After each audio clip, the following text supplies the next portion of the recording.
That philosophy allowed the Twilight Zone to tackle subjects that few television programs dared to touch during the late 1950s and early 1960s. Long before social commentary became common in entertainment, Serling was already asking audiences uncomfortable questions. What happens when fear replaces reason? How easily can prejudice spread? Can ordinary people become dangerous under the right circumstances? Those questions made the show timeless. The series also became an unexpected launching pad for future Hollywood legends. Many actors who later became household names appeared on The Twilight Zone early in their careers. Future stars like William Shatner, Robert Redford, Leonard Nimoy, and Ron Howard all stepped into Serling's mysterious universe before achieving worldwide fame. Each episode challenged actors to portray ordinary people trapped in extraordinary situations. Sometimes they survived, sometimes they didn't, but viewers almost always walked away thinking about the deeper meaning behind the story. That unique combination of suspense and social commentary turned The Twilight Zone into one of television's greatest achievements. However, despite all its success, one episode would eventually cross a line that even Rod Serling never expected. Instead of becoming another classic, it would disappear from television for more than 50 years. Rod Serling's passion for storytelling wasn't simply born from imagination. It was shaped by personal experience. Born on Christmas Day in 1924, Serling grew up in New York during a time when the world was rapidly changing. As a young man, he enlisted in the U.S. Army during World War II and served as a paratrooper in the Pacific. The brutal realities of combat left permanent emotional scars. He witnessed violence, loss, and the darker side of humanity. Those experiences stayed with him long after the war ended. When he eventually became a television writer, those painful memories found their way into nearly every script he created. Although his stories featured ghosts, strange dimensions, and impossible events, they were always rooted in very real emotions. Fear, guilt, prejudice, loss. The monsters in the Twilight Zone were rarely the true villains. More often than not, human beings were. After returning from the war, Serling attended Antioch College, where he met his future wife, Carol. Together, they built a family while he devoted himself almost entirely to writing. His workload became legendary. Friends and colleagues often described him as someone who practically lived at his typewriter. He wrote during the day. He wrote late into the night. Sometimes he worked 7 days a week just to keep up with television production schedules.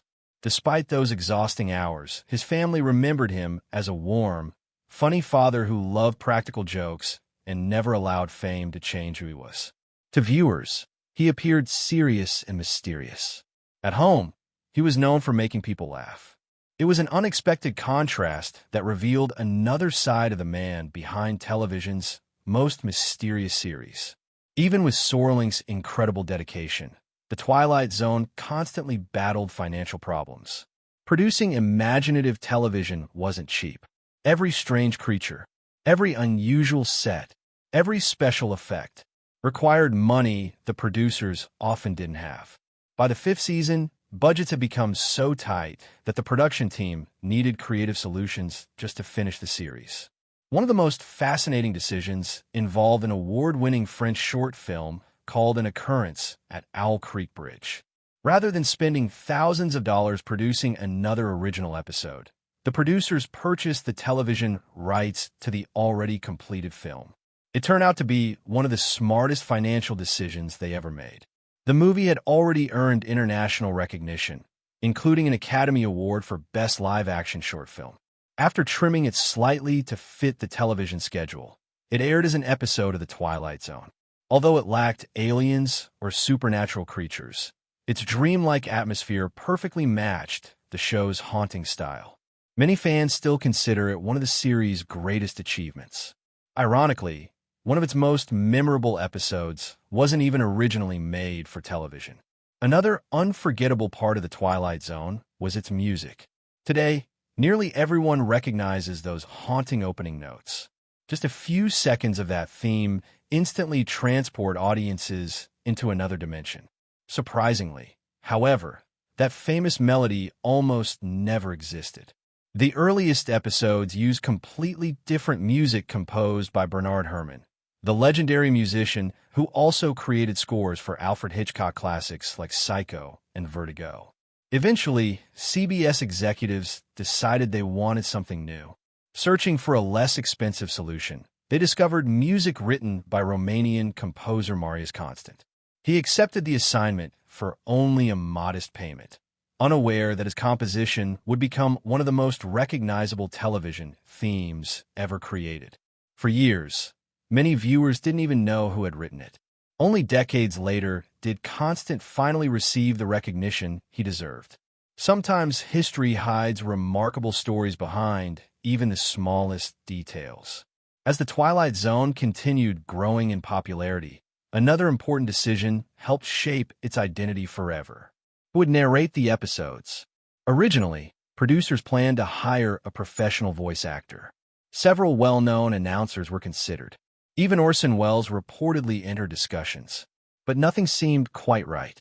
Their voices sounded polished, too formal, too theatrical. Finally, Serling volunteered to narrate the introductions himself. It proved to be one of television's greatest casting decisions. His calm, confident delivery gave every episode an air of mystery. He didn't sound like someone trying to scare viewers. He sounded like someone quietly inviting them into another reality. His introductions became inseparable from the show itself. Even today, countless horror and science fiction series continue to imitate the style he created. Behind the scenes, Serling also enjoyed unusual respect from network executives. Other writers often struggled with censorship. Simple words or controversial subjects were frequently removed from scripts before filming. Yet Serling occasionally received freedoms that few television writers enjoyed. His reputation had become so strong that executives trusted his judgment more than anyone else's. Even so, he still fought constant battles over creative control. Television in the early 1960s remained cautious about discussing race, politics, religion, and war. Those topics made executives nervous. Serling simply became more creative. Instead of preaching directly, he wrapped difficult conversations inside suspenseful mysteries. Viewers came for the entertainment. Many left thinking deeply about society without even realizing it. That was Serling's greatest talent.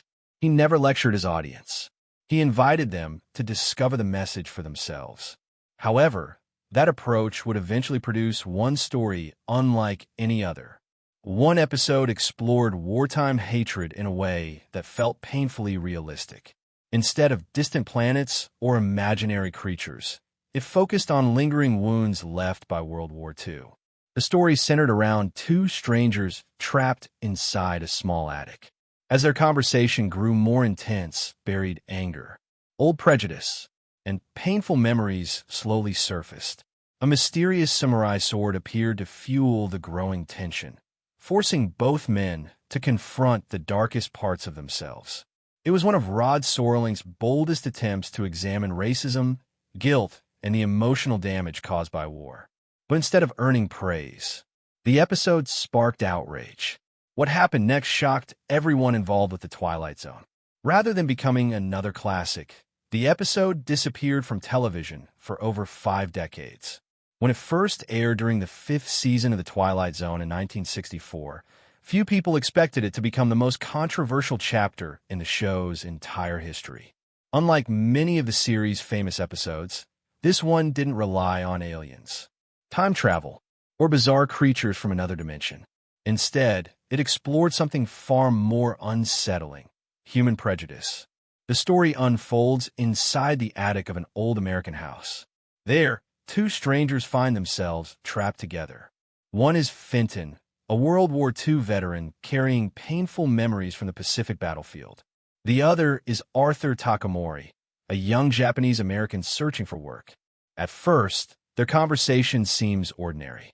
They exchange polite words, discuss the house, talk about old memories. But hidden beneath the surface is decades of unresolved anger. Everything changes when attention turns to an old samurai sword hanging in the attic. According to the story, the sword seems cursed. Whether it possesses supernatural power or simply awakens buried emotions is left deliberately unclear. As the conversation continues, suspicion slowly replaces politeness. Old accusations begin resurfacing. The wounds of war reopen. Fear becomes hatred. Hatred becomes obsession.